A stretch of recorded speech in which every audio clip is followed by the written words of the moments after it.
Ladies and gentlemen, hey, hi, how you doing? Welcome back to the channel. Thank you so much for stopping by.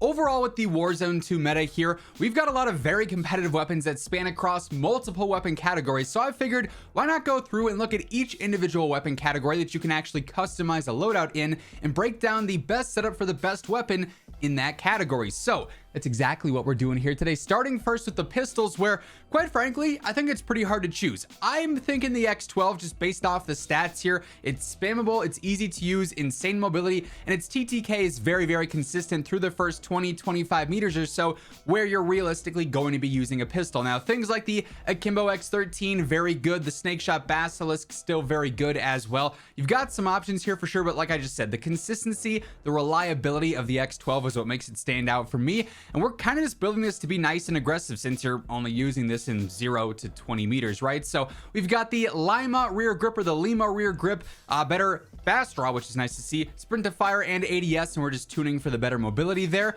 24 round extended mag, just a little bit of extra ammo. I mean, about as straightforward as it gets, right? I use the Diode laser, which is for a better ADS and sprint to fire, just making it snappier, tuning to enhance that as well. The TR9 trigger is going to be great for that better fire rate, so you just spam it faster, have that faster TTK potentially. You can actually tune for the better ADS and sprint to fire here too, which is nice to see. Then I also go for the Luck 9 barrel. This is for better movement speed and ADS speed. Once again, just making it even more aggressive, even more agile. It's going to be a very solid secondary if you're someone who doesn't really care too much about using overkill. But then we get into the actual primaries here. Moving through each of these, we'll start with the snipers and work our way forward. For the snipers right now, the intervention has got to be the #1 choice. One-hit capabilities with the explosive ammo, and then also the best sniper over long range for the velocity stats and whatnot. So kind of a no-brainer choice here in my opinion. As mentioned, we got to have that explosive ammo on here, so we use that. It kills our velocity, it sucks. Everything else is meant to increase the velocity. Basically, we do tune for the better velocity, then also the damage range. Not really a huge factor, but it's there regardless. 6.6 times optic. I like this a lot more than just the basic scope. It's a little bit too zoomed in for my liking. We go for the furthest eye position and faster ADS there. 7 milliwatt laser for the snappier ADS and sprint to fire. You could also drop down to a different laser that's just focused on ADS if you wanted to, if you don't want it to be as visible, so just keep that in mind as well. Fahrenheit barrel is going to be the best cons for the least amount of pros here, helping out that velocity mainly is what we're focused on there. We're tuning for the better damage range and aim walking speed, which again, not really a huge deal. Then also the Nil Sound 90 suppressor, once more helping out with that velocity, also keeps us suppressed so we're not showing up on the compass or anything. Better velocity and ADS speed on this. So pretty much just focused on making the velocity as good as possible while still maintaining that one-shot capability with the explosive ammo on there too. By far the best sniper. Now for marksman rifles, I won't lie, kind of a tough competition really between the Tempest Torrent and the EBR. The reason I lean towards the Tempest Torrent is the close to mid-range TTK and sort of the spamability here. The EBR is consistent through and through, and quite frankly so is the Tempest Torrent. It's just on a different level of aggression where you can shoot it faster. It's a little bit more forgiving in the close to mid-range there because of how fast you can spam this. To me, it just stands out a tad bit more. In this setup in particular, very versatile. Close, mid-range, long range, it's going to be able to consistently obliterate enemies because it is powerful. Since it is a semi-auto gun, the higher risk, higher reward factor is in play here. First up, I do have the 3.4 times optic. I love this optic for all my semi-auto guns. Furthest eye position, faster ADS here. As always though, with any optics on any weapon, use what you are the most comfortable with. 30 round extended mag, perfect for solos, duos, trios, quads, just works all around. I go for the Edge 47 underbarrel for that better stabilization. If you wanted to go for Ripper and have that slightly slower ADS, that's a good option too for the added stability there, but we are tuning for better stability and stabilization regardless. Polar Fire S suppressor, better range, better velocity, keeping us off the compass with that suppressor as well. Better velocity and ADS speeds on the tunes there. Then lastly, I go for the Outreach 4 barrel. Honestly, you can probably flip-flop this and high velocity ammo if you wanted to. Both of these are going to be good choices. I like the added range and velocity that this adds rather than just velocity. Then you can tune for the steadiness as well and better damage range too, but you can certainly mess around with those last options there and see what feels the most reliable and easy for you to use. But regardless, the Tempest really frying here, even post nerf. I'm saying it's the best weapon in the marksman rifle category. Then we got the LMGs, and again, it's a tough choice here. There are some good options. The wrap is insane, the Sakin is super easy, the RPK even still is not all that bad, but to me the power of the RAL just speaks volumes, because quite frankly nothing can match its power. other LMGs, other main primaries, the thing just obliterates everything if you are landing your shots. Now, the tough part is consistently landing those shots. The recoil is way more noticeable on the RAL versus the other LMGs, but that skill gap to me is something that easily can be learned and mastered. And then you're just straight up going to dominate every single lobby here, right? So because the recoil is so rough, we're focused on pretty much just getting rid of that as much as possible. AMOP V4 optic here, furthest eye position, faster ADS. Stip 40 rear grip, better control straight up. You'll love to see that. We focus on the better stability and steadiness.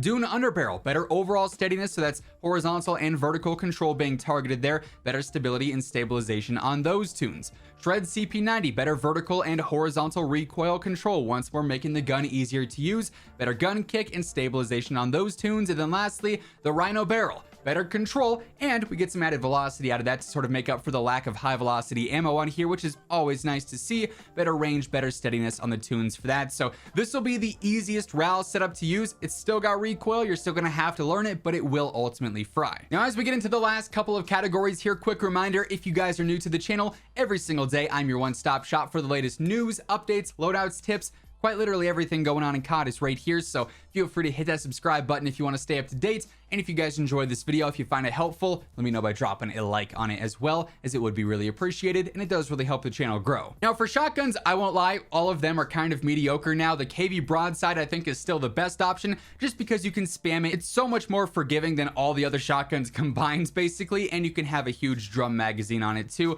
But this is nowhere near the peak KV broadside by any means, right? It's no fire shotgun dominating all the lobbies. I am still using the 25 round drum though, because why not, right? We got the True Tech rear grip for the better ADS and sprint to fire tunes to match that. The stockless stock on here just straight up for the better mobility. You can't tune that, so it's just what it is.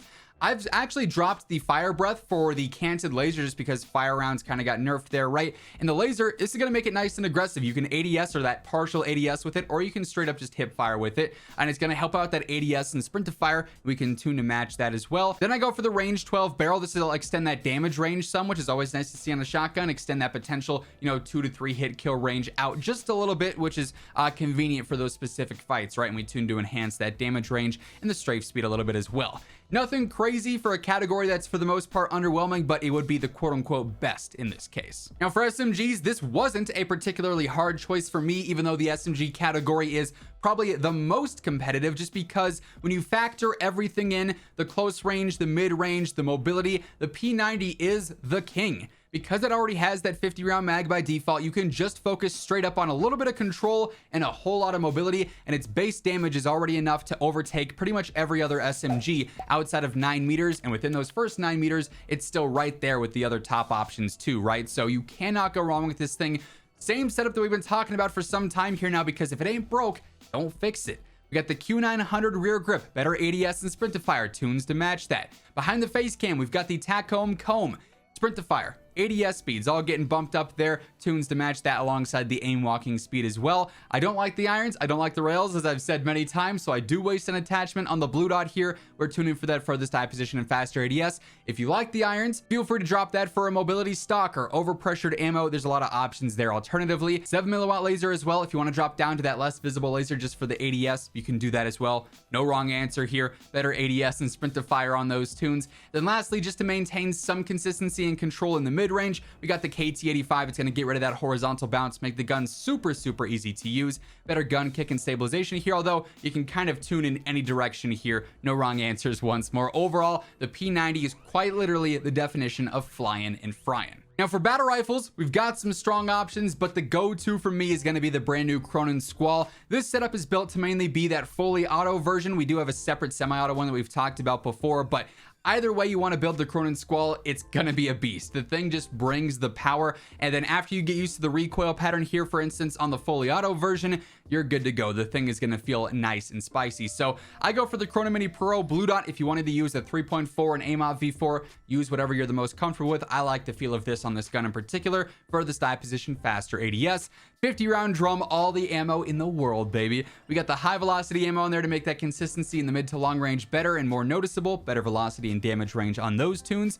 You can go a couple of different directions for your underbarrel. I like the minimal cons of the Edge 47, but it's not going to offer as much stability as, say, say, the Ripper. Neither are going to offer straight up control like the Lock Grip Precision would. So you can kind of go between all three of those and see which one works the best for you. But I like the feel of the Edge 47 in particular here. Then I also got the Polar Fire S suppressor, better velocity, better range, tunes to enhance the velocity, and the ADS speed per usual there. This thing just shreds straight up. Cronin Squall feeling very reliable right now. And then lastly, for the rifles, I went with the Hemlock, although I feel like there are a lot of different potential #1 spot answers here. The Scar is right there. The M13 is right there. The 7.62 is right there. You know, the Hemlock, it's all in the conversation here. M4 even, like, it's a very competitive category. Depending on your playstyle, which weapon you think feels the best for you, you could arguably have that in the #1 spot here. The Hemlock, though, even post nerf, is still just so reliable, so easy to use. Its TTK over range is hyper competitive. Like, you can't go wrong with this thing. AMOP V4, furthest eye position, faster ADS as always. 45 round extended mag, high velocity ammo, better velocity, better damage range on those tunes to make that feel even more consistent. Fielder T50 barrel for better range, velocity, and control. 3 great pros out of 1 singular attachment. Better damage range and steadiness on those tunes. Then lastly, Echoless 80 suppressor, better velocity, better range, tuning for better velocity. You can go for smoothness or ADS speed. It won't make a huge difference here. Mainly we want that better velocity though out of just the base attachment itself. And yeah, I mean, Hemlock, it's been a beast for a while, still maintaining that, you know, notoriety, if you will, here in Season 3. But that being said, that is going to wrap things up for this one. Those are the best weapons and best setups in every single weapon category. If you guys enjoyed the video, let me know by dropping a like on it. And if you're new here, feel free to hit that subscribe button, turn on those post notifications to always guarantee you're up to date with everything going on in COD. But once again, thank you so much for tuning in. And until next time, take it easy, have an awesome rest of your day, and I'll catch you guys later. Peace out.